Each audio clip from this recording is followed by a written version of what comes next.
ललित अग्रवाल जी, पुनीता अग्रवाल जी। गुरुदेव, आपके चरणों में कोटि कोटि प्रणाम। हे सदगुरुदेव भगवान, हम दोनों पति पत्नी भजन मार्ग में हैं और 6 महीने से आपका सत्संग सुन रहे हैं। प्रभु, इस शरीर से एक संतान पुत्री रूप में प्राप्त है। महाराज जी, कई बार लोग कहते हैं कि पुत्र का होना आवश्यक है, उसके बिना परम गति नहीं हो सकती, नहीं, लेकिन हमें पुत्र अब का होना नहीं, संतान का होना। गृहस्थी में संतान का होना आवश्यक है, क्योंकि मान लो अगर वो पुत्री ना होती किसी की, तो तुम्हारी पत्नी कैसे बनती आके? तुमने किसी की पुत्री का पाणी ग्रहण किया तो तुम्हारी पुत्री हुई, किसी को पाणी ग्रहण कर दो। अब भगवान वो पुत्र रूप भेजते हैं या पुत्री रूप भेजते हैं, संतान भेजते हैं, ठीक। और जब संतान नहीं भेजते हैं तो हम जगत के बाप को संतान बना लेते हैं। बैठा लो गोपाल जी को, आओ तुम। वही प्रश्न है हमारे जी का। हाँ, जगत के गोपाल जी, जगत के मालिक है ना, गोपाल जी को बैठा लाओ, क्योंकि कहते हो तुम जिस भाव से भजोगे मैं आ जाऊंगा। तो आओ तुम ही। जब पुत्र नहीं दिया, संतान नहीं दी, और हम गृहस्थी में है, तो हम तुम्हें पुत्र मानते हैं आज से और दुलार करते हैं। तो ये यथा माम प्रपद्यन्ते तास्तथैव भजाम्यहम्, भगवान के वचन है कि जो मुझे जैसे बसता है मैं उसको वैसे ही प्यार देता हूँ। तो जगत के पिता है यद्यपि, जब उन्हें पुत्र भाव से देखोगे तो वह बात बन गई। अब वो तुम्हारा भार संभाल लेंगे, पुत्र क्या संभाल पाएगा, जगत पिता संभाल लेंगे। महाराज जी कहते हैं कि अपराध बोध होता है कि हम इतने आदम है और उनको अपना पुत्र मानेंगे तो। नहीं, भाव में नहीं होता। जब हमारे भाव में आ गया कि हमारे पुत्र है तो अपराध बोध थोड़ी। जब सखा भाव हो जाता है थोड़ी तक अपराध हो गया। और अगर वो नहीं करते तो दबका देते सखाजन, जाकर नहीं, आज से तुझे खेल से निकालते हैं हम। तेरे पास 2-4 लाख गौएं ज्यादा होंगी ना, तो बाबा का लाडला है, कल से खेल में कन्हैया नहीं आएगा। तो जानते हो क्या करते हैं? कान पकड़ते हैं, अब गलती नहीं होगी, अब गलती नहीं। भाव का भगवान पोषण करते। ग्वारिया बाबा सिद्ध संत हुए हैं, उन्होंने प्रभु श्री कृष्ण को अपना यार माना, मित्र माना।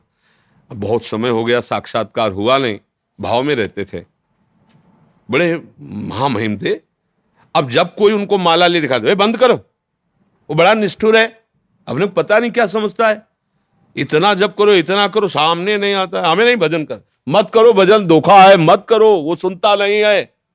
और निर्णय कर लिया नहीं करेंगे भजन। नहीं, अब देखो भजन का स्वरूप क्या उनके जागृत है। तू अपने को समझता है ना, नहीं करेंगे तेरा भजन, ये भजन नहीं हो रहा और क्या हो रहा है। बार बार भगवान से बातचीत, भगवान का चिंतन, नहीं बोलेंगे। किसी को भी भजन करते तो सब जानते थे कि बाबा भाव में रहते, इसलिए कोई, अरे काहे को भजन करते हो, वो बड़ा निष्ठुर है, सुनते थे, बड़ा करुणामय, बड़ा निष्ठुर। शाम की इसी रमण रेती में, ये जो मोड़ में इसे रमण रेती, वृंदावन रमण रेती कहते, रज थी। अब तो दुर्भाग्य प्रकट हुआ, रोड वोड बन गया, बड़ा मनोहर स्थान। बीच मार्ग में बड़ा एक वृक्ष था, रज में ऐसे लोटो, एकदम आनंद मिलता, पूरी परिक्रमा मार्ग रजमयी। बाबा वहीं शाम के निकल, पीछे आवाज, ए ग्वारिया, आवाज में अमृत था। मुड़ के देखा, ऐसे सांवरे सलोने सरकार, नव किशोर अवस्था। बाप रे, ये तो मेरा यार है यार। दौड़ पड़े, जाके गले लगा। फिर ध्यान आया कि हमने तो नियम लिया था इससे बात नहीं करेंगे, फिर हटे। अब प्रभु अचला पहन पकड़े ऐसे, ए बाबा सुन तो, तू नाराज काहे को है? बोले इतना दिन हो गया और आप मिले नहीं। और उनके सामने भेकड़ी थोड़ी चलती है, तो आंसू चल रहे इतना। तो उनका देखो, ऐसा कभी तुमने दर्शन की आकांक्षा भी नहीं की, आज तुमने आकांक्षा की, मैं मिल। अब तुम जब कहोगे, देखो नाराज मत, उनको फिक्र है तुम्हारे नाराजगी की। अगर हम उनको सखा मानते तो फिर सखा ही माने, भगवान का वैभव ना देखे, नहीं तो सखा नहीं मान पाओगे। उनका वैभव ऐसा अनंत है कि फिर सखा तुम सोच पाओगे। अगर पुत्र मानना तो केवल पुत्र ही भाव रखते हुए कि मेरा, और अगर उनके भगवान के भाव में जाओगे तो पुत्र क्या, मच्छर भी नहीं है उनके सामने, हम क्या है। अनंत ब्रह्मांडों का स्वामी, एक रोमकूप में करोड़ ब्रह्मांड, उन ब्रह्मांडों में इतने जीव, दिखरावा माते तीन अद्भुत रूप, अखंड रोम रोम प्रतिलागे, कोटि कोटि ब्रह्मांड, भला वो हमारे पुत्र हो सकते? ये ज्ञान की जरूरत नहीं है, ये यहाँ नहीं, ये यहाँ से होता है भाव, ये दिमाग से नहीं होता। दिमाग है तो वाराणसी वाला वेदांत पढ़ो, अगर इस मार्ग में चलना है तो यहाँ हृदय का विषय है। प्रभु कहते तुम जिस भाव से चलो, ऐसा नहीं कि ये मनमानी भाव, वात्सल्य भाव है ना, उपासना में वात्सल्य भाव है। कितने महापुरुष सिद्ध होकर के भगवान के इस भाव को प्राप्त हुए। तो हम भाव करें, मेरा लाला है मेरा, बस। अपना लाला कलेक्टर हो तो उसे कलेक्टर की तरह थोड़ी बैठा रहेंगे, हमारा लाला है, हम अपनी तरह बैठ, सबके लिए भगवान है, लेकिन मेरे लिए गोपाल जी, मेरे लिए लाला है। अभी बात बन जाएगी, समझ में आई? लेफ्टिनेंट कर्नल गुरप्रीत सिंह जी, चंडीगढ़ से। महाराज जी कोटि कोटि प्रणाम। महाराज जी कीर्तन पहले सुनते थे पर गुरु ग्रंथ साहिब जी में नाम जप की प्रधानता होते हुए नहीं कर पा रहे थे। आपके मार्गदर्शन और प्रभु कृपा से अब नाम ध्यान और जप आनंद में हो गया। इसके लिए आपका कोटि कोटि आभार नहीं, महाराज। हम आपका धन्यवाद करते हैं कि आपने बात स्वीकार करके जो चल दी, तो इससे आपका परम मंगल होगा, परम मंगल निश्चित। यही मतलब गुरुवाणी जी की कृपा है और समस्त गुरुओं की कृपा है जो आपके हृदय में बात बैठ गई। क्योंकि बाहर सब, लेकिन ये अंदर की मार है। जब आप अंदर नाम का ध्यान करते हुए जब करते तो सब विषय वासनाओं को भस्म कर देता है, मन को अधीन कर लेता है, इंद्रियों को पवित्र कर देता है, तभी भगवत साक्षात्कार होता है। मतलब संसार समुद्र से तरने के लिए ये महान साधन है। नानक नाम जहाज है, चढ़े सो उतरे पार। अगर नाम रूपी जहाज में बैठ गए तो संसार समुद्र पार हो जाएंगे, इसमें कोई संशय नहीं है। बहुत धन्यवाद जो आप बात माने। जैसे बेटा दूध पी ले ना तो माँ नहीं कहती, हाँ प्रसन्न हो जाती है कि हमारे बेटे ने दूध पूरा गिलास पी लो ना तो तुमको अमुक चीज देंगी। तो उसमें माँ को क्या सुख हो रहा है कि बच्चा और स्वस्थ हो, सुखी हो, इसलिए पूरा गिलास पी और इनाम भी पा। देखो कैसा इसमें है कि आपका परम मंगल होगा जपने से, लेकिन साथ में आशीर्वाद भी होगा, साथ में कृपा भी होगी। आपने बात माना, अपना मंगल किया, इसलिए वो कृपा तुम्हारी हर समय सुरक्षा करेगी। कहाँ? अंदर की अध्यात्म की सुरक्षा। बाहर से शरीर को जो दंड मिलना है, जो भोग मिलना है, मिलते हैं, इसकी कोई परवाह नहीं है, छूटेगा आज नहीं तो कल, लेकिन अंतर में हमारे भाव में कोई चोट ना पहुंचा सके, ये गुरुजनों की कृपा होती है। ये महापुरुष जो आशीर्वाद देते हो अंदर कवच बन के बैठ जाता है, तुम्हारे भाव को, तुम्हारे भजन को कोई छेड़ ना पावे। बाहरी तो सहने की सामर्थ्य भगवान दे देते हैं, बाहरी पर अगर देखा जाए तो फिर प्रश्नवाचक चिन्ह खड़ा हो जाएगा। इनाम से सब सुख मिलता है, उनकी किडनी खराब है, नाम से इनको कैंसर हो गया है, ये जाएगा, आज नहीं तो कल ये मरेगा। जो चीज अविनाशी है वो प्राप्त करने के लिए हमें कृपा चाहिए। ये तो जाएगा, किसी का भी हो जाएगा। नाम इसका मृत्यु लोक है, यहाँ जो जन्म है वो सब मरेगा, इसके लिए ज्यादा चिंता नहीं करनी है। तो चल रहा है प्रारब्ध के अनुसार, आप खूब नाम जप करते रहो और इसी जन्म में हमारा काम बन जाए क्या, आवागमन छूट जाए और घोर कलयुग आगे बढ़ेगा और पापाचरण बनेगा। नाम न सुनाई देगा न सुना सकते हो, आगे आएगा देखना, समय ऐसा आएगा कि मतलब भगवत जैसे चर्चा हो रही ना, बंदी बना लिए जाओगे, सुनने वाले और सुनाने वाले दोनों को दंड मिलेगा। आगे देख लेना, समय आएगा, धीरे धीरे ऐसा आएगा आप भगवान के विषय में बोल नहीं सकते, समय आएगा। समय का ऐसा जैसे जैसे कलिकाल तभी तो बढ़ेगा। धर्म सुनाई नहीं काना, काल से कोई धर्मात्मा पुरुष तुम्हें धर्म की बात नहीं सुना पाएगा। अभी समय निकल चलते हैं, हाँ अभी थोड़ी अनुकूलता है, भजन करके भगवान को प्राप्त कर ले। फ्रैंक यूएसए से, how to feel and be at peace within yourself. अपने अंदर शांति का अनुभव कैसे करें, specially after experience much hurt and still hurting from it. मतलब जबकि अंदर बहुत दुख हो। हमको तो अंग्रेजी आती नहीं भैया, तो हिंदी तो समझते हो ना, समझ जाओगे। नहीं तो अंग्रेजी वाले को बुलाए, भाई वो अंग्रेजी से बताए, हम तो हिंदी, हमें तो अंग्रेजी आती नहीं है। कक्षा 9 पढ़े तो अगर हमारी बात समझो तो समझो। शांति कहीं बाहर से नहीं आती है, स्वरूप ही आपका शांत है। देह ये बाहरी है, इंद्रियां ये अलग है, मन एक अलग वस्तु है। जो आपका स्वरूप है वो निर्विकार सच्चिदानंद में है।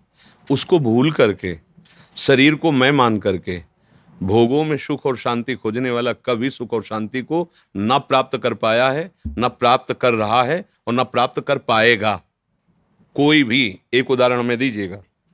जो अपने अध्यात्म स्वरूप से विस्मृत होकर देहाभिमान में भोगों में विचर रहा है, वो चाहे देवराज इंद्र हो या चक्रवर्ती सम्राट हो या कोई भी हो, अशांति शब्द से जिसका परिचय हुआ है वो भगवान श्री कृष्ण जो बता रहे हैं। श्रद्धावान लभते ज्ञानम तत्परः संयतेन्द्रियः ज्ञानम लब्ध्वा पराम शांति मचिरेणादि गच्छति।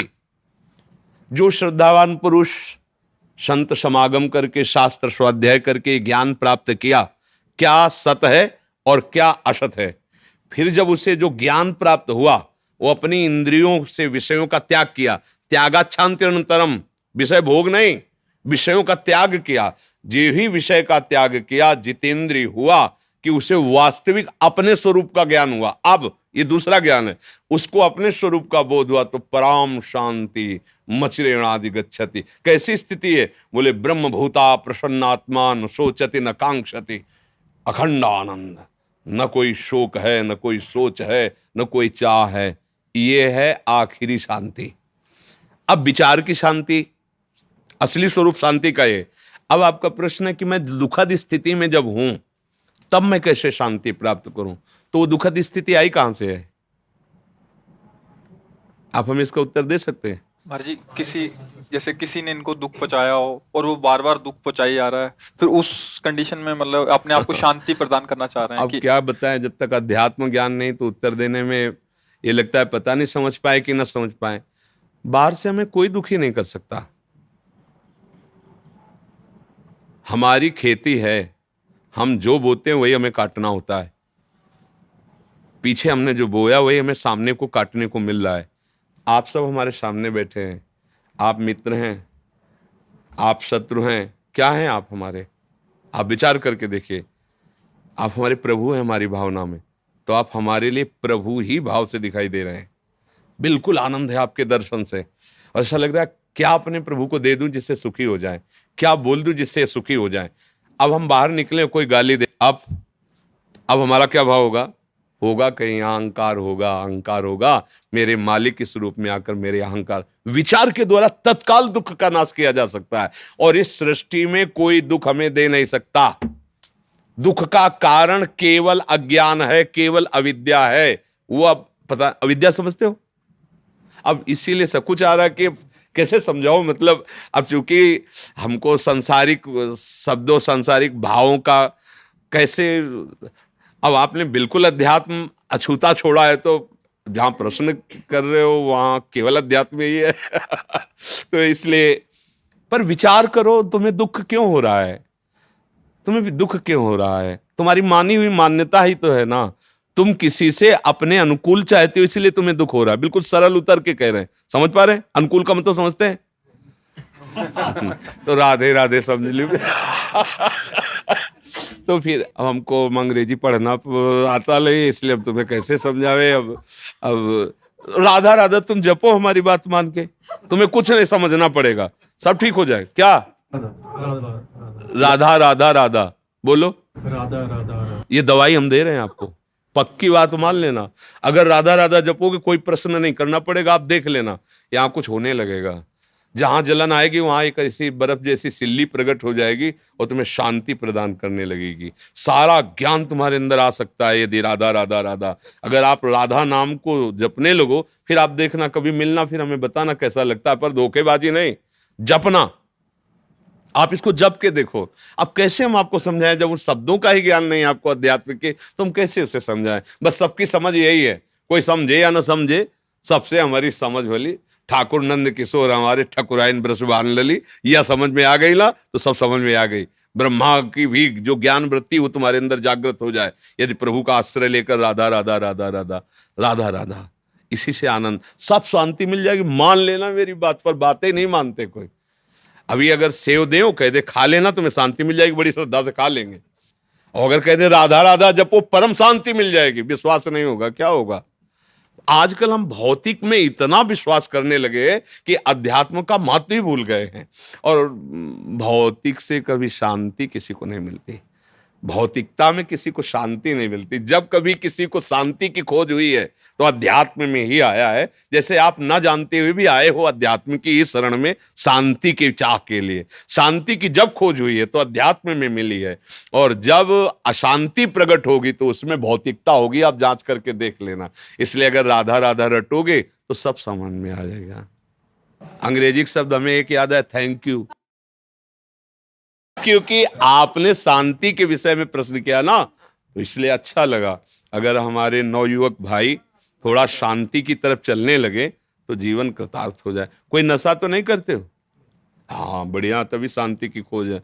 बस आप हिंदी के कुछ जैसे गीता वाटिका से आस्तिकता की आधारशिलाएं, सत्संग के बिखरे मोती, ऐसे कुछ छोटी छोटी ग्रंथ है, उनको ले लो, आप पढ़ना सीखो तो अध्यात्म का परिचय मिलेगा ना।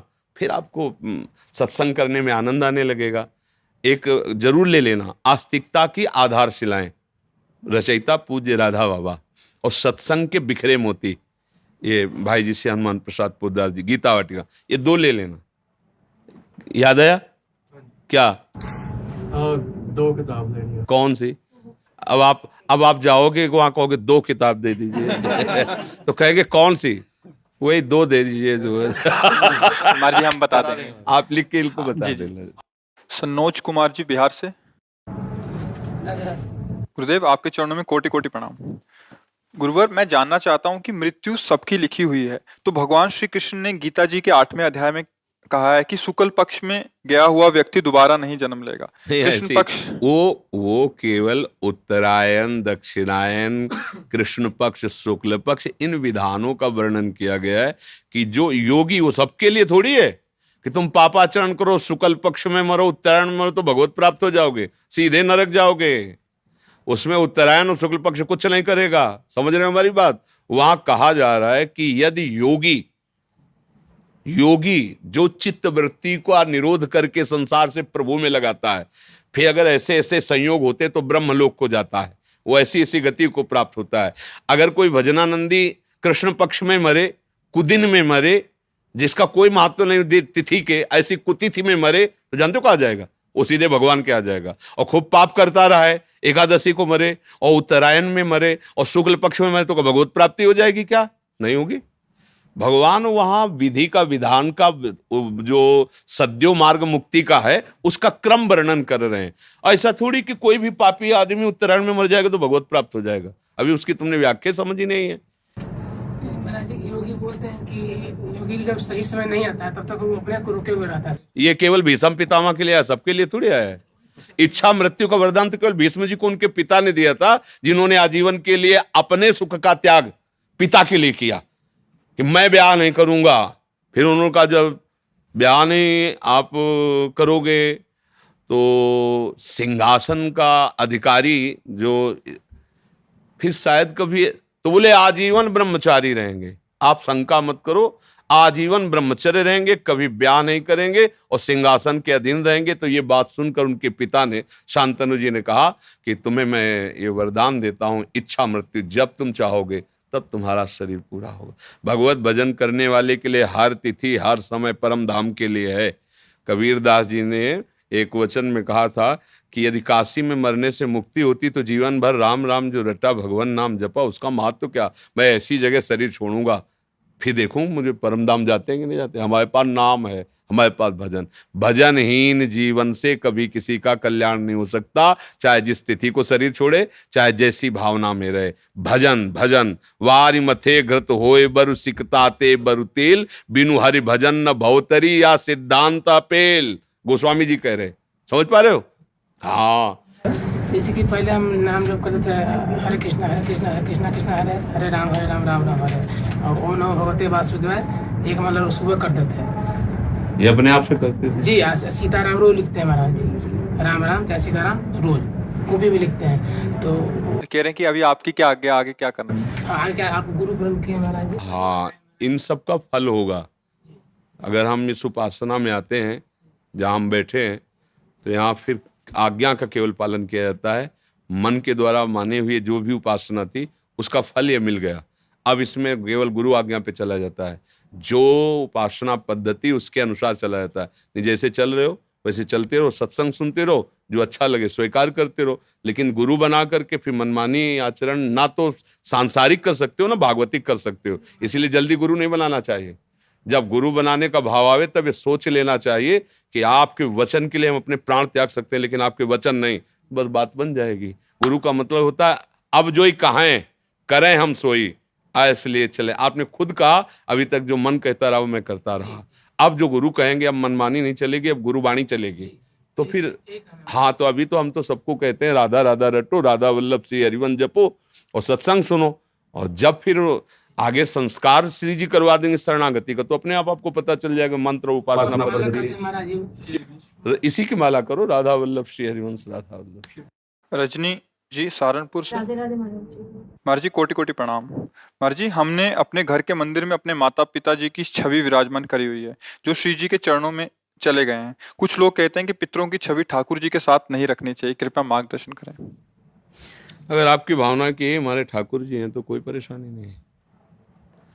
ठाकुर जी का रूप कैसा आपने मान लिया जैसा, सृष्टि कैसी आप जैसी देखो वैसी, समझ रहे ना भाई। एक पत्थर के टुकड़े में क्या है, कोई रूप है, कोई आकृति है, कोई उसमें। लेकिन हमको जब कि हमारी देवी जी हैं, हमारे भगवान, गांव में देखो ना अधिकतर जो है गांव के जो मंदिर हैं जिनमें पूजा वो सब ऐसे ही है और सारी कामनाएं पूर्ण होती क्योंकि उसमें भगवत भाव हो गया। अच्छा, जयपुर से जहाँ जयपुर जोधपुर में श्री विग्रह तैयार किए जाते हैं वहाँ आप जाइए, पत्थर की शिलाओं को काट काट करके, मतलब हमने देखा है जैसे गोपाल जी की वो बड़ी छवि है ना पीतल की, तो ऐसे ऐसे दबा के रेती से ऐसे, अब वो जिस प्रक्रिया से तैयार कर रहे हैं, फिर इसके बाद जब अपने पंचामृत से स्नान करके अपने सिंहासन में विराजमान करते हैं तो हमें भाव आ जाता है ना, हमारे भाव से भगवान दिखने लगते हैं ना। तो जब हम पाषाण के विग्रह में भगवत भाव कर सकते हैं तो उस रूप में भी भगवत भाव, अगर भगवत भाव कर रहे हैं तो कहीं कोई परेशानी नहीं है। और अगर भगवत भाव नहीं है तो पांच भौतिक शरीरों के चित्त रखने से मंगल नहीं होगा। बात समझो, हमारी बात समझना। आंतरिक ये सब नाशवान शरीर है, भगवान का शरीर सच्चिदानंदमय है और उनका है। गुरु और भगवान में अंतर होता है क्या? तो गुरु और भगवान में जब अंतर नहीं होता तो प्रश्न ही नहीं बनता। गुरु गोविंद न भेद कराई, संतत सकल सुनो चितलाई।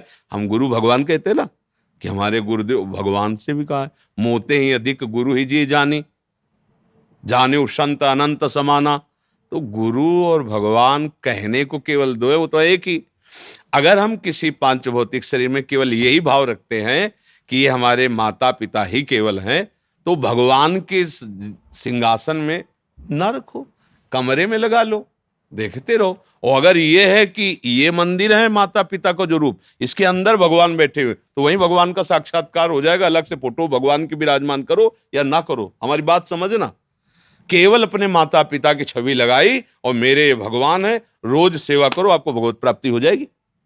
क्योंकि आप किसकी सेवा कर रहे हो? भगवान। तो असली माता पिता वही है ना। और अगर भगवान से हटकर भाव है तो फिर भगवान की विराजमान करो, उनको कमरे में विराजमान कर दो दर्शन करने के लिए कि भाई ये माता है, पिता है, चाचा है, ताऊ है, परिवार, वो बात अलग हो गई। और अगर सिंहासन में तो चाचा ताऊ नहीं बैठे हैं, मेरे भगवान बैठे, मम्मी के रूप में, पापा के रूप में, वही थे वही बैठे, हो गया काम। बस उनको जोड़ो, उनमें थे, उनमें है, उनमें रहेंगे।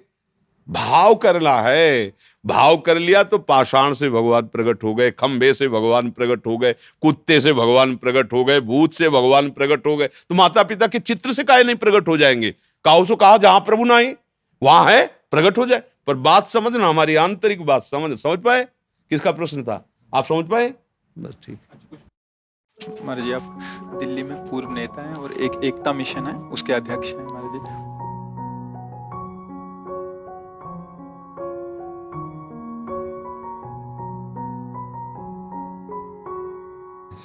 आज ये आशीर्वाद तो अपने साथ जोड़ के रखो।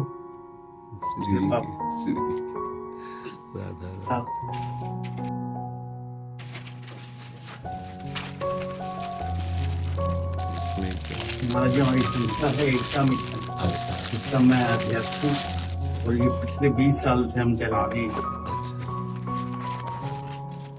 पूरे साल जितना काम करते हैं इस बुक में है। इसका विमोचन राष्ट्रपति जी ने किया था राम।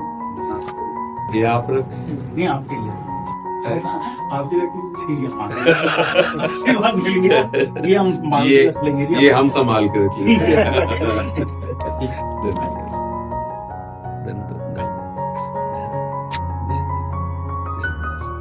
जय जय श्याम, जय जय श्याम।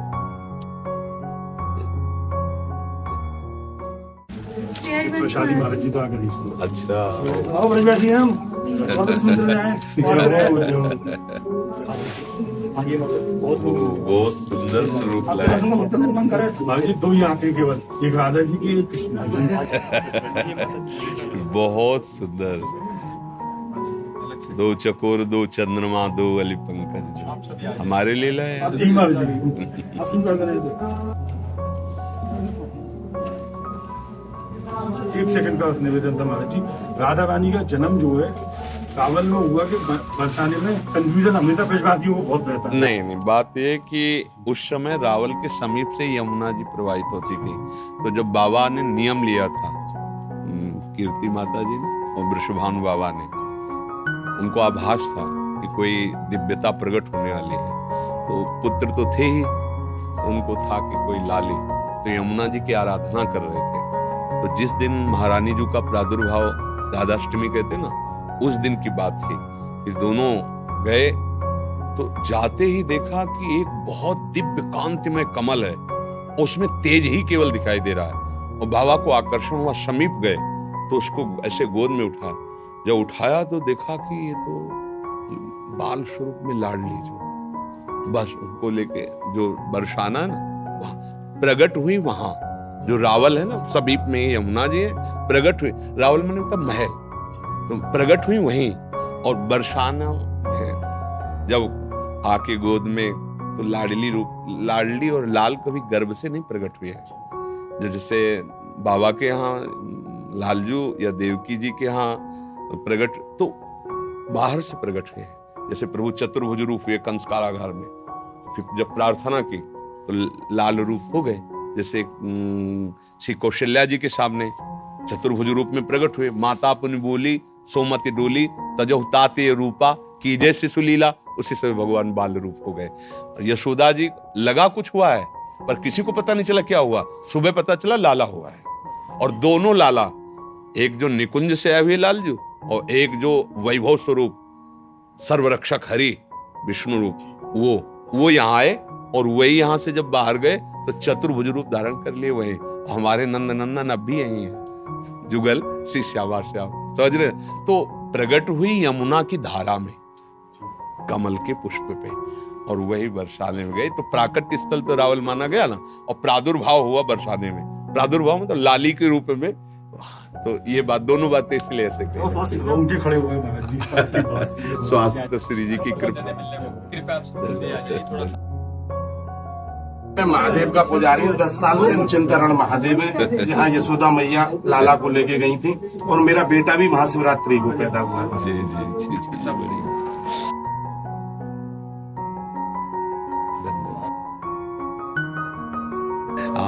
आप सब कृपा कर रहे हैं, इसीलिए हम आपके बोलने लायक हैं, नहीं तो